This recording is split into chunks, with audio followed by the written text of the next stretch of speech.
if you continue reading, what a piece of work is a man. Look at this is a very important part or passage, in fact, in which the dramatist tried to celebrate what the glory of man. What a piece, if you see it, what a piece of work is a man, how noble in reason, how infinite in faculty, in form and moving, how express and admirable, in action, how like an angel, in apprehension, how like a God. So he tries to celebrate what the glory of man, the greatness of man. And this, if you remember, this goes with the idea that what we have in the Renaissance is that man is the center of the universe. And this idea is different from what we have in the Middle Ages. So after showing the features or the points of the greatness of man, he goes on to say the beauty of the paragon of animals. And yet, to me, what is this quintessence of dust? So he moves, giving us an idea about the greatness of man, the glory of man, and then he reminds us that this is the final result. This is the ultimate result of life, that finally you are going to what you are going to be nothing but a quintessence of dust. What is this quintessence of dust? Sooner or later, man is nothing but what? Man is nothing but dust. So this shows the importance of what? Of your work, your deeds, your activities, the fact that you are going to what? You are going to be able to leave something memorable behind. This is a very important what? This is a very important point, a very important fact. And it also gives us an idea, the quintessence of dust, that from now on, maybe death, the idea of death which permeates the play, which is in the text everywhere, from the beginning up to the end, is not only presented, or is not going to be presented in an abstract way. On the contrary, we are going to have this idea in a concrete way. Now we have reference to quintessence of dust, which might be taken as reference to the physicality, if I may, to the physicality of death. Man delights not me. Man delights not me. No, nor women neither, though by your smiling you seem to say. So he's smiling and said, man delights not me. He's talking about what? He's talking about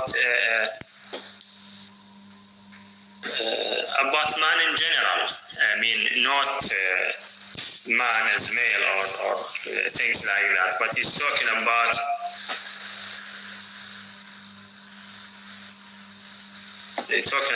man in general.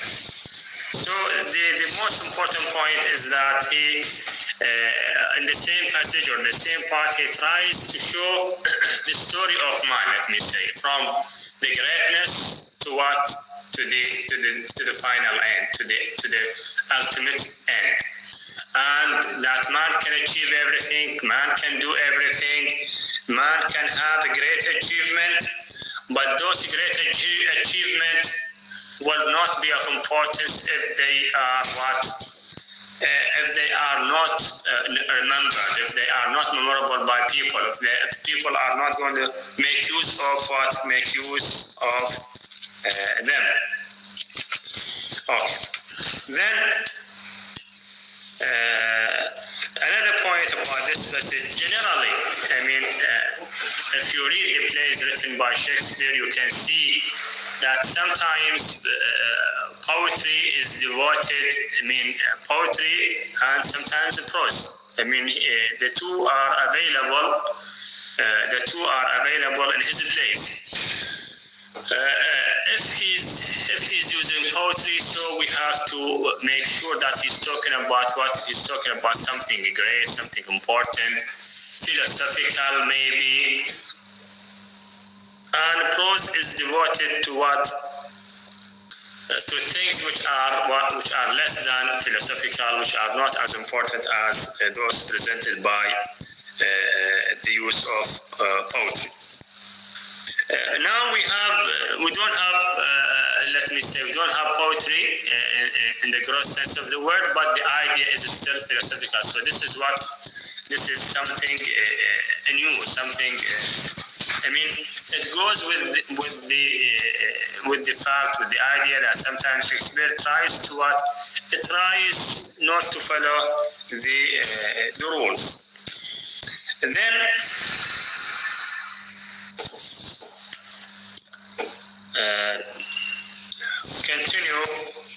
we continue to read about the players. Continue to read about the players. Look at this. He that plays the king shall be welcome. Shall have a tribute of me. The adventurous knight shall use his foil and target. In general, the arrival of the players shows us the possibility of having a development in the plan of revenge, or in the plot, let me say. Because their arrival will provide Hamlet with the chance to make use of their performance in his plan. And of course, this performance will shed light on Hamlet. Will shed light on Hamlet. Will shed light on Claudius, the general idea in the play. Okay, what players are they? It seems at that time we have a group of players, or companies of players, who used to travel from place to place, and those actors or those companies were in fact, fighting each other, competing with each other, battling with each other in what is generally known, the war of the theaters. The war of the theaters means companies of acting or actors used to battle with each other in order to find or to perform their plays or their works. Okay, and then we have Rosecrans and Hamlet. They are talking about what? They are talking about those actors and what they used to do.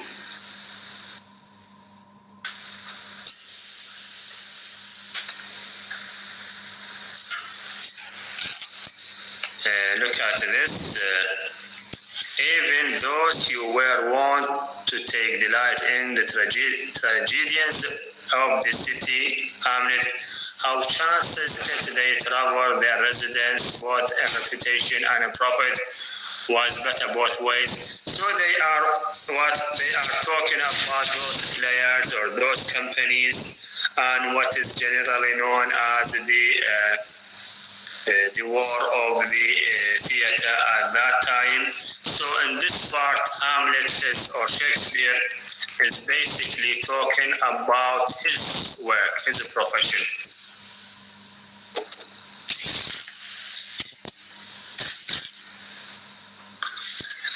Do they hold the same estimation?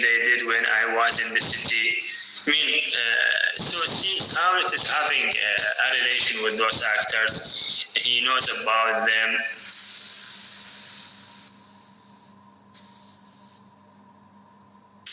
Okay.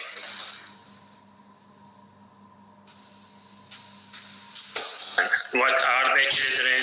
Who maintains them? How are they escorted? Will they pursue the quality no longer than they can sing? Will they not say afterwards? I mean, so many points are raised, so many points are mentioned by Hamlet about those actors. Okay. It is not very strange for mine uncles, king of Denmark, and those that would make moans at him while my father lived, gave 20, 40, 50, and 100 ducats apiece for his picture and letter. I mean, Hamlet here is talking about the fact that our points of view, our ideas are, let me say, are not fixed, are not permanent. I mean, in terms of time, in terms of situation, we are going to what?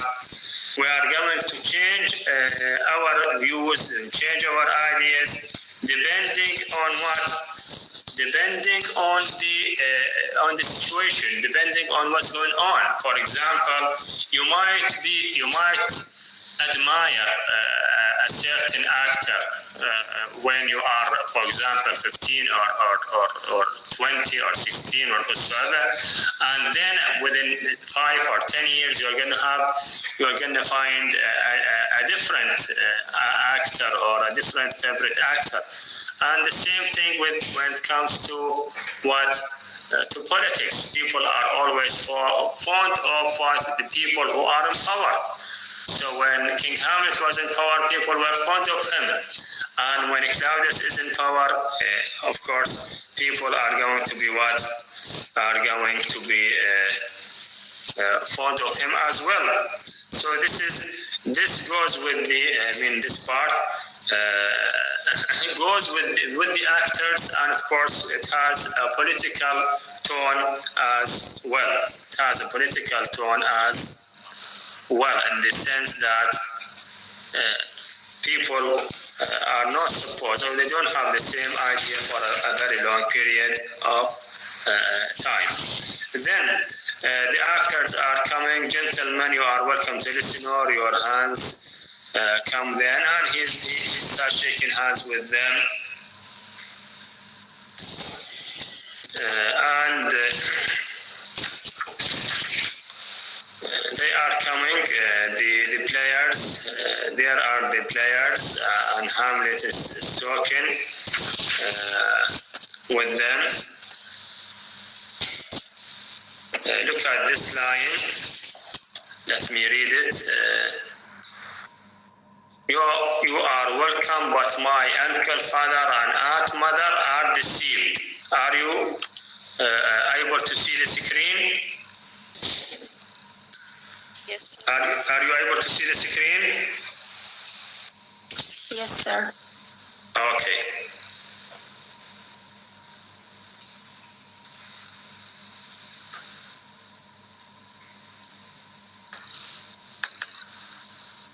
Okay. So, what does it mean? My uncle, father, and aunt, mother are deceived.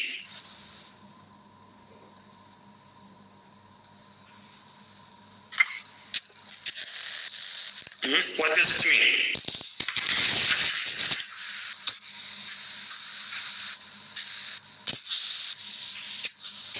What does it mean? Why he said uncle, father, and aunt, mother? Why he said this? He wants to show what? I think he makes fun of the marriage of his uncle and his mother. Yes, Fatma, yes. Fatma, right? Yes, sir. Yes. In fact, he wants what? He wants to make fun of the fact that the marriage actually resulted in what? In complicating the family relations. In having what? In having two relations with the same person at the same time, uncle, father, and aunt, mother. This actually complicated the family relation, and this can be attributed to what? To the mistake or to the sin committed by Claudius.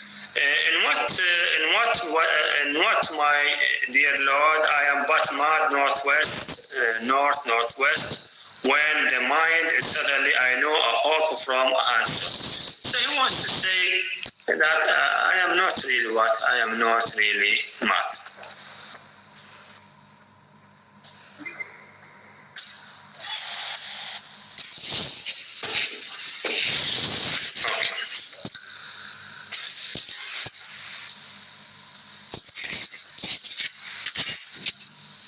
And then let us go to this part, Polonius. You know, Polonius is always fond of talking, and it is quite noticeable that Polonius can talk about everything, he can mention everything. And now we can see that he knows everything about drama, about plays, about the types of drama, and so many points. For example, look at this part. The best actors in the world, either for tragedy, comedy, history, pastoral. I mean, he knows everything. And Hamlet tries what? Hamlet tries to make fun of him, to ridicule him.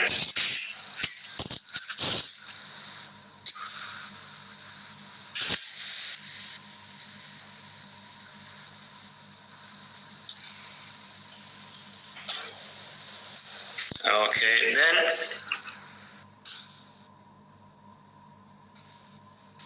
and through the speech we can see that Polonius felt that Hamlet is still having a relation with Ophelia.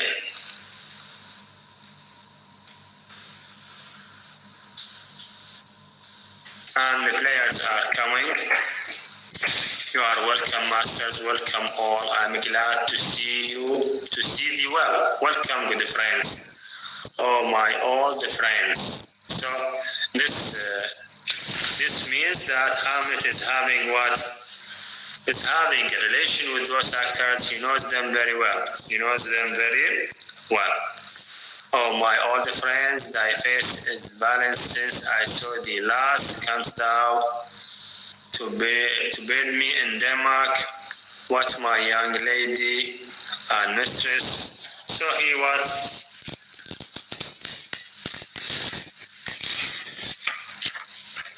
Okay. So we have a relation between Hamlet and those people or those actors.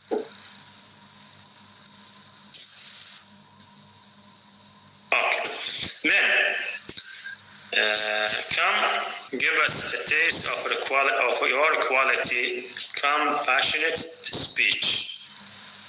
Look at this. So he wants them to what? He wants them to act something in front of him. I hear thee speak me a speech once, but it never acted. Or if it was not above once. For the play, I remember, please not the million. So he is what? He knows about them, about their performance, about their history, and he wants them to what? He wants them to play something in front of him. Okay. What is going on in Hamlet's mind? What is going on in Hamlet's mind? What do you think?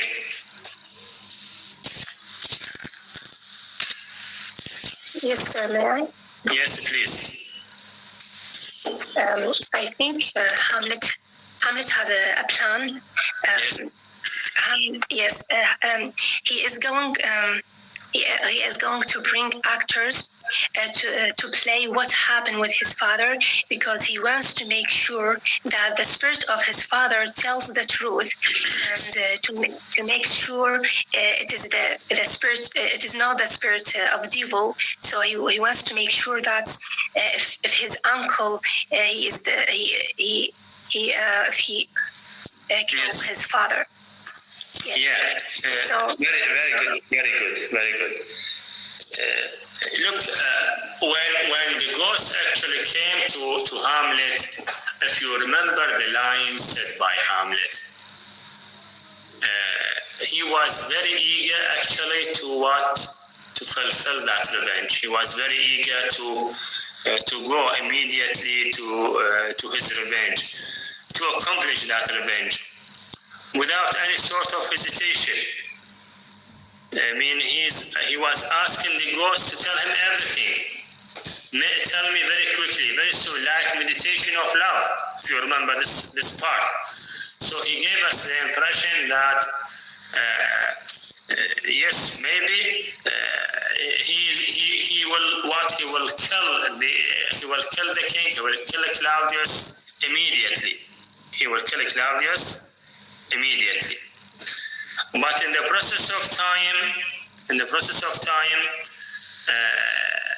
we got the impression that the philosopher in Hamlet's character started working actually actively, in the sense that he wants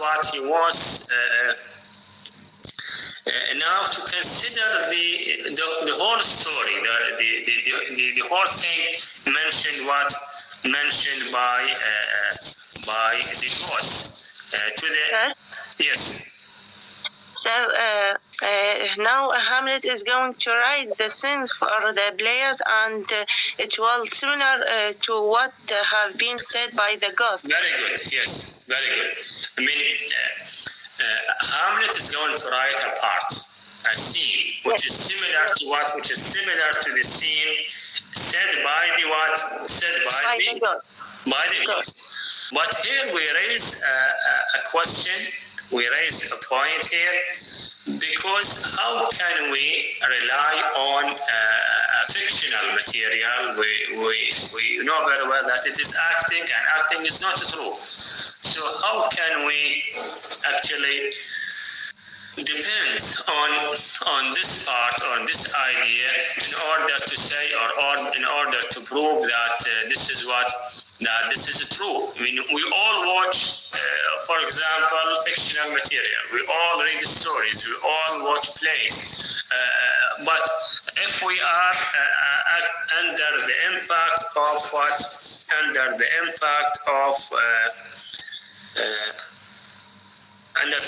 of that part or that fictional work, does this mean that we are involved in certain things or in a crime, just like what is going on in Hamlet's mind? This is what not quite convincing. Not quite convincing. So.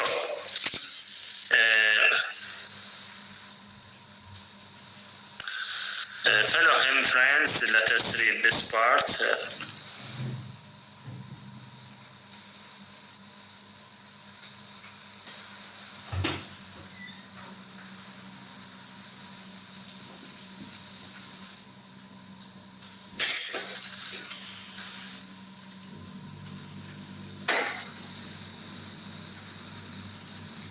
Okay, it is what it is.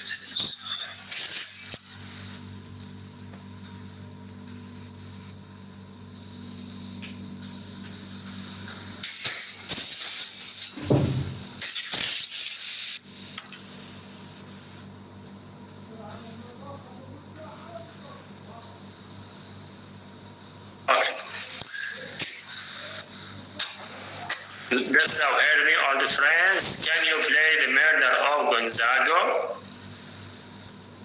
Hey, my lord.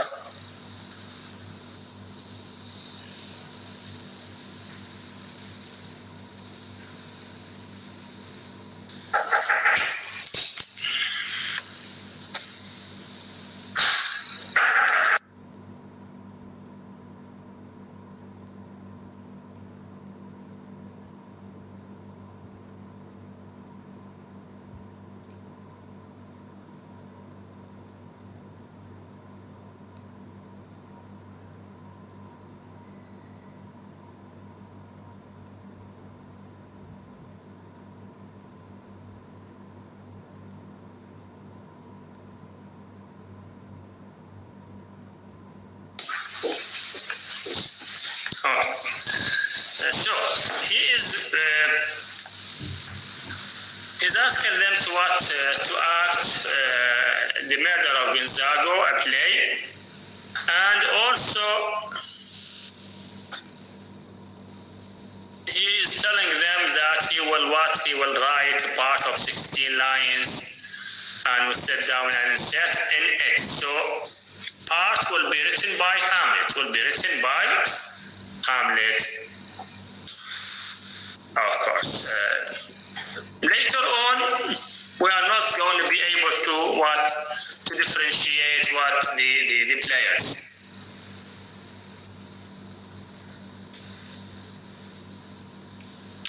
And now Hamlet will be alone. Hamlet will be alone, and he is reading this part.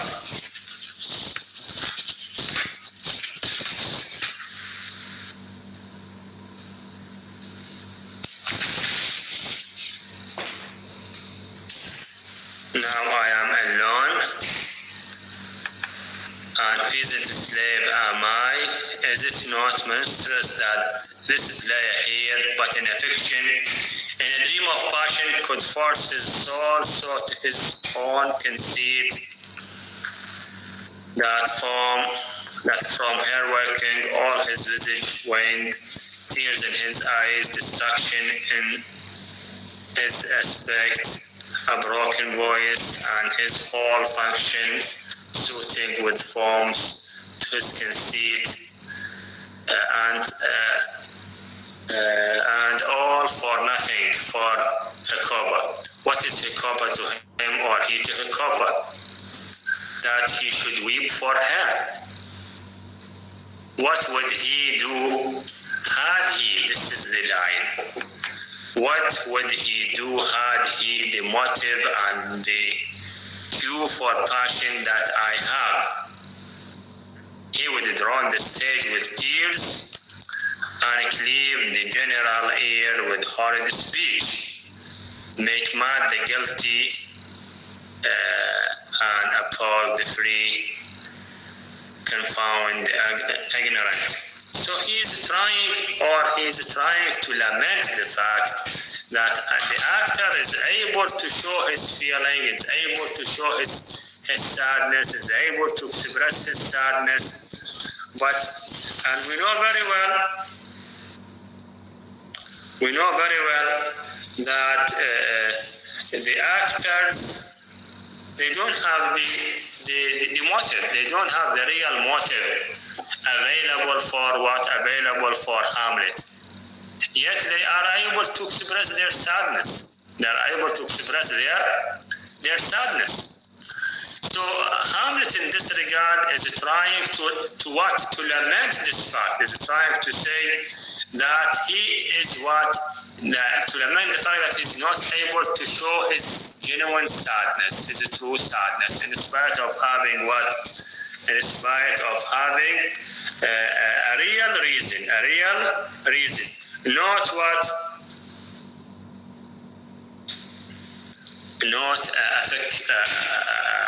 an imaginary motive or a fictional motive, just like the actor.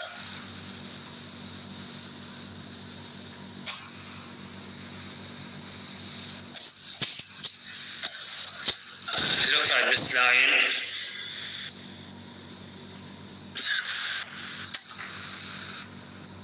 So he wants to take action. Hamlet wants to take action, but now he looks at the actor and he notices that he is not able to be a man of action. Can you remember? Let me ask you this question. Can you remember a part in the play or some lines in the play in which Hamlet was also actually criticizing the idea of acting in the sense that he used to say that the tears, the facial expressions, the clothes, they don't really show the Act 1, Season 1, Season 2.